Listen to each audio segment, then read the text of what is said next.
મહાભારતનું યુદ્ધ પૂરા 18 દિવસ ચાલ્યું હતું અને આ 18 દિવસમાં થયેલા અનેક ચમત્કારો પૈકી એક ચમત્કાર એ પણ હતો કે રોજ જેટલા યોદ્ધા યુદ્ધ પતાવીને પોતાના શિબિર પાછા ફરતા એટલા જ યોદ્ધાનું ખાવાનું બનતું હતું, ના વધારે ના ઓછું.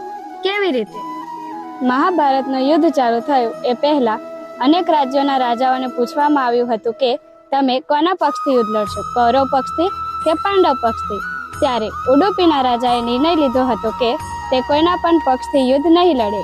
આ યુદ્ધમાં લાખો યોદ્ધાઓ જોડાશે, એમને ખવડાવવું પણ પડશે. તો ઉડુપીના રાજાએ તેમના ભરણ પોષણની જવાબદારી લીધી. તો યુદ્ધ દરમિયાન ચમત્કાર એ થતો કે રાજા દ્વારા જે ખાવા બનાવવામાં આવતું એ એકદમ માપોમાપ થઈ રહેતું, ના વધારે ના ઓછું. તો ઘણા રાજાઓને આશ્ચર્ય થયું અને એમને રાજાને પૂછ્યું કે તમને કેવી રીતે ખબર પડી જાય છે કે યુદ્ધના બીજા દિવસે કેટલા યોદ્ધા જીવશે અને કેટલા વીરગતિ પામશે? તેમણે કહ્યું કે તે દરરોજ પ્રભુ શ્રી કૃષ્ણના શિબિરની બહાર એક કટોરામાં ઢગલો મગફળીઓ મૂકે છે અને બીજા દિવસે જ્યારે તે કટોરો લેવા જાય છે ત્યારે તેમાંથી જેટલી મગફળી ઓછી થયેલી હોય છે તેટલા 1000 લોકોનું ખાવાનું એ ઓછું બનાવડાવે છે.